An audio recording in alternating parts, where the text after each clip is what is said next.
I still remember the day I met Sarah, my husband's mother. It was a crisp autumn afternoon, and Dave and I had just announced our engagement. Excitement coursed through my veins as we arrived at Sarah's grand house for the first time. Little did I know that this seemingly joyous occasion would mark the beginning of a tumultuous journey. As we approached the elegant front door, adorned with a polished brass knocker, I felt a twinge of nervousness. I straightened my dress, hoping to make a good impression. Sarah swung the door open, and her icy blue eyes met mine. There was no warm smile or welcoming embrace, just a scrutinizing gaze that made me feel instantly small and insignificant. "Thank you for having us, Sarah," I replied, forcing a polite smile. "Your home is absolutely stunning." I stepped into the grand foyer, taking in the opulent surroundings while Sarah's eyes roved over me, judging my every move. The air was thick with tension, and I felt a knot forming in the pit of my stomach. David, always the peacemaker, chimed in, attempting to diffuse the tension. "Mom, please be kind. Emily and I are thrilled to be getting married, and we hope you can share in our happiness." My heart sank, but I refused to let her words break me. "Sarah, I may not come from the same background, but I love David with all my heart, and I'm willing to do whatever it takes to make our marriage work." Emily, how nice of you to finally join us. Sarah greeted, her tone dripping with thinly veiled sarcasm. "I do come in for..." She looked me up and down, a smirk playing on her lips. "Yes, it is, isn't it? We do try to maintain a certain level of elegance here. I understand your concerns, Sarah, but love can overcome many obstacles. We are committed to building a life together and supporting each other." She scoffed, her tone dripping with disdain. "Love is not enough, my dear. This marriage requires more than just emotions. It requires compatibility, ambition, and a certain level of refinement. And first, I am afraid you fall short on all accounts. Counts." I felt a surge of anger, but I swallowed it, determined not to stoop to her level. She arched an eyebrow, her icy gaze piercing through me. We'll see, won't we? Hush, I'll hold my breath. Tease appease her frustrations. We'll see, won't we? I will unbond breath. But that night, as David and I retreated to our own home, the weight of Sarah's disdain hung heavy in the air. I couldn't help but wonder what I had done to deserve such treatment. Little did I know that our tumultuous journey had only just begun, and that Sarah's animosity would shape the course of our lives in ways I could never have anticipated. As the months turned into years, the tension between Sarah and me escalated. Our battles became a regular occurrence, turning family gatherings into battlegrounds. I couldn't understand why she harbored such disdain for me, but her hatred seemed unrelenting. One evening, as we gathered for a holiday dinner, the atmosphere crackled with palpable animosity.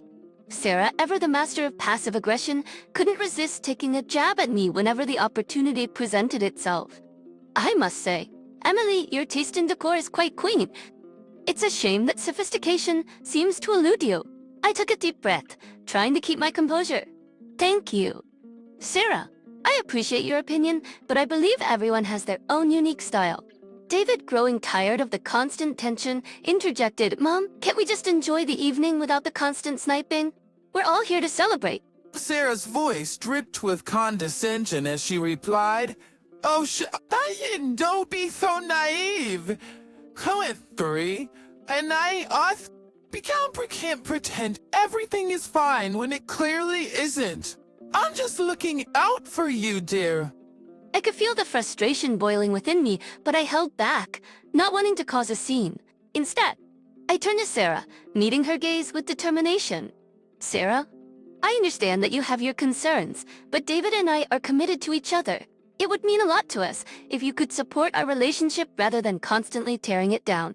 A mocking smile played on Sarah's lips. "Support, you say? I would need a reason to support something I don't believe in." David's voice took on a note of exasperation. "Mom, I love Emily, and I won't allow you to undermine our relationship. We're building a life together, and your negativity won't change that." Sarah's eyes narrowed, a storm brewing within her. "David, live in your bubble of delusion. But mark my words, you'll realize the mistake you've made one day." Sarah's eyes narrowed, a storm brewing within her. "David, Live in your bubble of delusion. But mark my words, you'll realize the mistake you've made one day. The tension in the room was palpable as we finished our meal in strained silence. It seemed as though there was no escape from Sarah's constant criticism and attempts to sabotage our happiness. I yearned for a day when we could have a peaceful gathering, free from her toxic presence. But little did I know that the worst was yet to come. Sarah's animosity would escalate to a level I never thought possible, pushing me to the brink and igniting a fire within me that would forever change the course of our lives. The following week, the turmoil between Sarah and me reached its boiling point. It was a day like any other, or so we thought, until I walked out of our house to find my car in ruins. Shock coursed through my veins as I took in the sight before me. Scratches covered the sleek exterior, and the tires were slashed. It was a deliberate act of destruction, and the message behind it was clear. Sarah's vendetta against me had taken a dangerous turn. My heart pounded in my chest as anger welled up within me. How could she stoop so low? I couldn't fathom the depths of her cruelty. The tears of frustration and despair streamed down my face, and I clenched my fists, vowing not to let her break me. David rushed outside, his eyes widening in horror as he surveyed the damage. X-ray tears? Emily, what happened to your car? This is beyond belief. I could barely find my voice, choked with emotion. It was Sarah. She did this. David, she's trying to tear us apart to force me to leave. David's face contorted with a mix of anger and disbelief. That's unforgivable. We can't let her get away with this. We have to do something. I nodded, my resolve hardening. You're right, David. We can't let her win. We deserve to live our lives without her constant interference and cruelty. As we stood there, hand in hand, our determination grew. It was clear that staying in the same town, under Sarah's watchful eye, would only prolong our suffering. We needed a clean break, a chance to rebuild our lives away from her toxic influence. So that very evening, we sat at our kitchen table, poring over maps and listings, searching for a new place to call home. We knew it wouldn't be easy, but we were determined to find a haven, a place where Sarah's reach couldn't touch us. I found a town a few hours away, David said, pointing at a location on the map. It seems peaceful, far away from the drama we've endured. Maybe it's the fresh start we've been longing for. I looked at him, my eyes filled with a mix of hope and determination. Let's do it, David. Let's pack our bags and leave this place behind. We deserve a chance to be happy, free from Sarah's toxic grip, and so our plan was set in motion. We sold our house, packed our belongings, and embarked on a journey to a new town where the echoes of Sarah's venomous words would fade away. We left behind the pain and destruction, driving away from the wreckage of my car and the ghosts of our past. As the miles rolled by, I could feel a sense of liberation wash over me. The weight on my shoulders began to lift, replaced by a newfound sense of hope and possibility. We were taking control of our own lives, refusing to let Sarah's actions define us. Little did Sarah know that her attempt to break us apart would only strengthen our bond. The car incident became a turning point, igniting a fire within me. Revenge simmered in my thoughts, and I knew that we would find a way to ensure that Sarah would never again have the power to hurt us. Our journey to the new town was filled with anticipation and nervous excitement. It was a leap into the unknown, but we were ready to face whatever lay ahead. We were determined to leave behind the nightmare of Sarah's presence, and in doing so, we would discover the strength and resilience we never knew we possessed. As we arrived in the picturesque town of Willowbrook, a sense of relief washed over us. The air felt fresher, the streets quieter, and the burden of Sarah's cruelty began to lift from our shoulders. This was our chance at a fresh start, a new chapter in our lives where we could create our own happiness. Our new home, a cozy cottage nestled among towering trees, welcomed us with open arms. The scent of freshly cut grass and the gentle rustle of leaves provided a comforting backdrop to our excitement. We unpacked our belongings, carefully arranging them in their new places, and breathed in the possibility that this town held. In the days that followed, we explored our new surroundings, getting acquainted with the quaint shops, friendly neighbors, and charming parks. The town's residents greeted us warmly, and we soon felt a sense of belonging that we hadn't experienced in years. Betwixt one sunny afternoon, as we strolled hand in hand through the town center, we stumbled upon a small cafe with a cozy patio. The aroma of freshly brewed coffee and baked goods filled the air, enticing us inside. We settled at a table, our smiles mirroring the newfound joy within our hearts. "Welcome to Cafe Serendipitio," David grinned and looked at me, his eyes sparkling. 2 cups of your finest coffee, please. And maybe a slice of that delectable-looking pie? As the waitress left to fulfill our order, I couldn't help but admire the peaceful ambiance around us. This town felt like a refuge, a place where we could heal and rebuild. David leaned in closer, his voice a gentle whisper. Can you believe we finally made it? Emily, we're free from the constant battles and the pain of the past. This town, this moment, it feels like a fresh start, doesn't it? I nodded, a smile gracing my lips. Yes, it does. David, we've come so far, and I'm grateful every day that we had the courage to leave it all behind. This is our chance to create the life we deserve, without the toxicity that haunted us.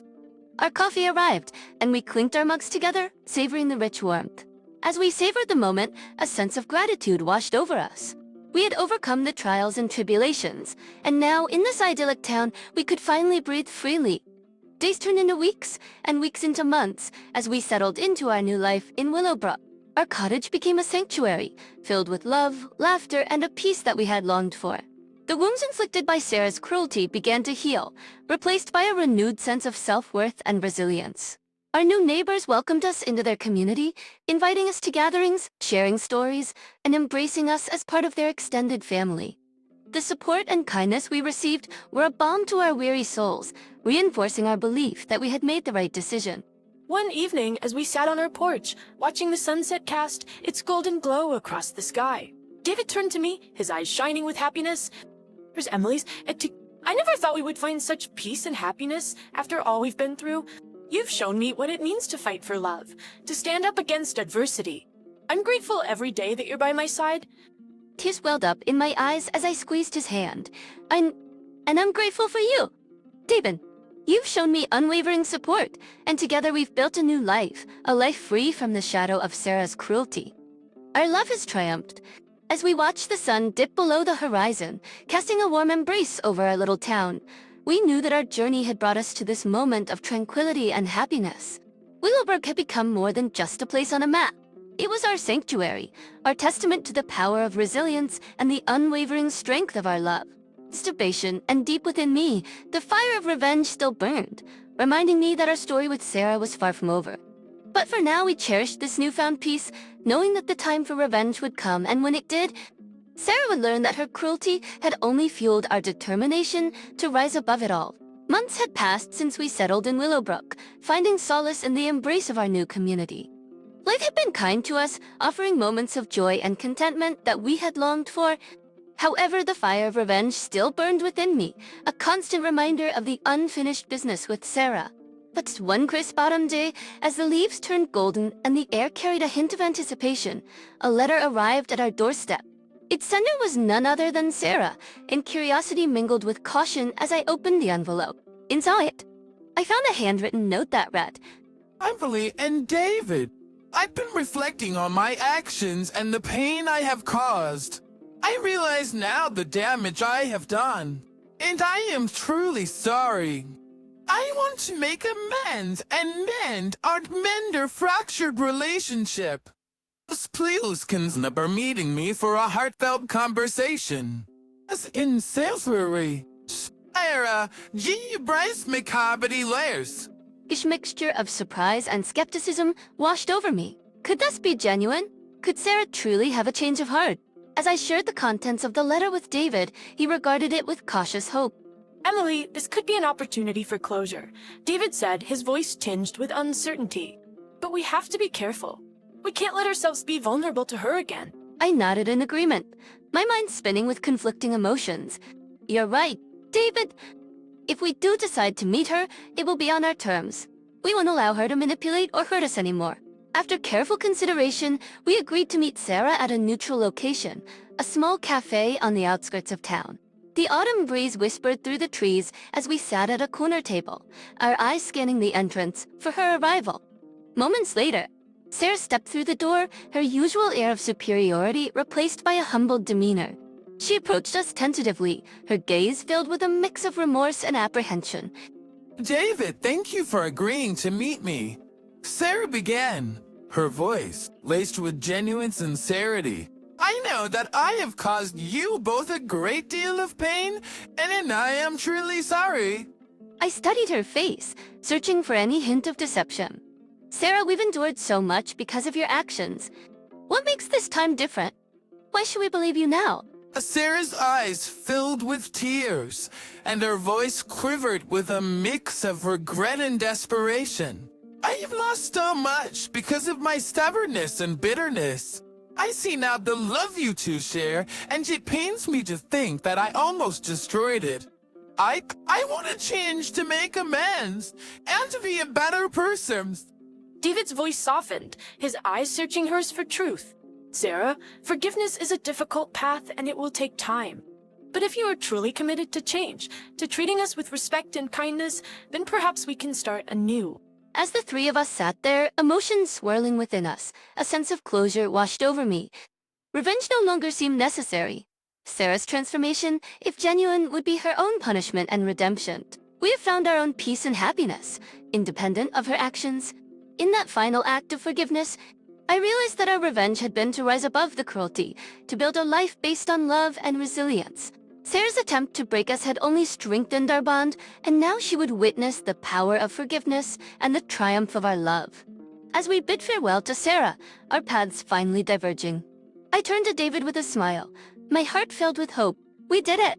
David, we found our revenge, not through destruction, but through forgiveness. Our story doesn't end with revenge, it ends with love. And as we walked hand in hand, leaving the cafe behind, I knew in my heart that our journey had come full circle. We had overcome the battles, endured the pain, and emerged stronger, ready to embrace the future with open arms. The final act had unfolded, and in its wake, we found the peace we had longed for all along. The old town,